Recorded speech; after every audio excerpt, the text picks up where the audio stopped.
पूरा बिजनेस सवाल कर रहा है कि कब आपका रिश्ता जोड़ना है, आपके सामने सिर्फ हो सका। वकील प्लीज ना फोन ऑन कर, बहुत बड़ी प्रॉब्लम हो गई। खुश रखो, फैसला करना होगा तुम मेरे साथ रिश्ता जोड़ोगी। हेलो फ्रेंड, नासिर पहले ही टीटी के मायों में शरीक ना होने पर बहुत गुस्से में था। उसका शक अब यकीन में बदलने लगा था कि ज़रूर कोई गड़बड़ है जो टीटी ने मूसा को पहले एमडी के ओहदे से हटा दिया और फिर मायों में भी शरीक नहीं हुआ था। और जब से उन्होंने टीटी को मासूमा के साथ देखा था, उन्हें टीटी पर भी शक हो रहा था कि कहीं उसने दूसरी शादी तो नहीं कर ली। रिहाम ने उन्हें टीटी की मसरूफियत का बहाना बनाकर मुतमईन करने की कोशिश की थी तो वह खामोश तो हो गए थे, लेकिन अपने ही बेटे की मायों में टीटी का मसरूफ़ होना उन्हें कुछ समझ में नहीं आया था। दूसरी तरफ रिहाम ने नासिर को मायों में तो टाल दिया था, लेकिन अब उन्हें भी इस बात की परेशानी थी कि जब टीटी शादी में नहीं होगा तो वो क्या करेंगी, क्योंकि ना तो टीटी अपनी शर्त दस्तबरदार हो रहा था और ना ही मूसा मासूमा के आगे झुकने के लिए तैयार था। मूसा अंदर से बिल्कुल टूट चुका था, लेकिन उसे यकीन था कि इसका बाप उसे चाहे जितना भी दूर होने की कोशिश करे वो अपने बेटे की शादी में ज़रूर आएगा। इसलिए इस यकीन के साथ वो बारात लेकर हाल में पहुंचता है। सारे मेहमान भी आ चुके होते हैं। अब भी रिहाम नासिर साहब से यही झूठ बोलती हैं कि किसी ज़रूरी मीटिंग की वजह से उनके साथ नहीं आ पाए, लेकिन जल्द ही वो उनको ज्वाइन कर लेंगे। लेकिन जब काफ़ी देर गुजर जाएगी टीटी नहीं आएगा तो लोग सवाल करेंगे कि आखिर टीटी कब आएगा और निकाह होगा। तो अब नासिर साहब को भी काफ़ी परेशानी होगी कि आखिर अब तक टीटी क्यों नहीं आया। इसलिए वो रिहाम के पास जाकर किसी ज़रूरी बात के लिए रूम में जाने को कहेगा। तो रिहाम जानती थी कि वो क्या बात करने वाला है, इसलिए वो जब रूम में जाएंगे तो नासिर साहब अपनी बेगम के साथ वहाँ आएंगे और रिहाम से सवाल करेंगे कि सारे ख़ानदान वाले, उनके बिजनेस सर्कल वाले बार बार इनसे यही बात पूछ रहे हैं कि दूल्हे का बाप कहाँ है।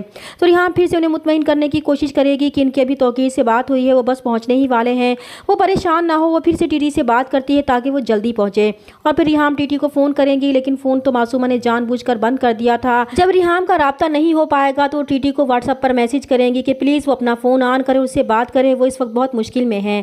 तब नासिर साहब भी उनसे कहेंगे कि आखिर वो उन्हें बता क्यों नहीं देती कि टीटी ये सब क्यों कर रहा है। अब मूसा की बर्दाश्त की हद भी ख़त्म हो चुकी थी। आखिर वो कब तक ये हकीकत सबसे छुपा सकता था। वो समझ चुका था कि नासिर साहब ने रिहाम को क्यों बुलाया है, इसलिए वो भी अपनी मोम के पीछे जाता है तो मोमल भी मूसा के पीछे चली जाती है।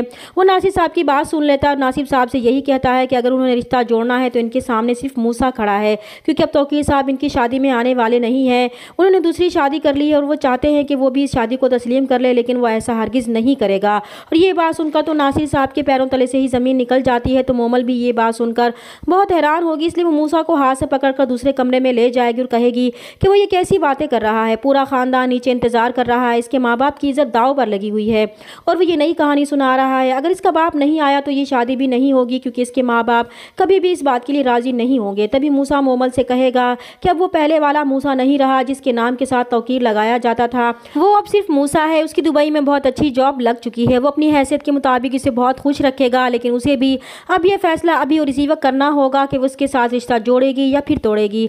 लेकिन मोमल भी उसे यही कहेगी कि वो अपने माँ बाप की इज़्ज़त पर समझौता नहीं कर सकती और कहेगी कि वो इस सूरत में उसे शादी के लिए तैयार है जब अपने बाप को लेकर आएगा। लेकिन मूसा ऐसा हरगिज़ नहीं चाहता, इसलिए वो अपनी माँ के साथ दुल्हन लिए बगैर ही वापस लौट जाएगा। लेकिन मूसा भी सदमे को सह नहीं पाएगा और ख़ुद को कमरे में बंद कर लेगा। दूसरी तरफ मासूमा बहुत खुश थी क्योंकि उसने रिहाम का मैसेज सुन लिया था और अब उसे अपनी बेइज्जती का बदला लेने का मौका मिल चुका था।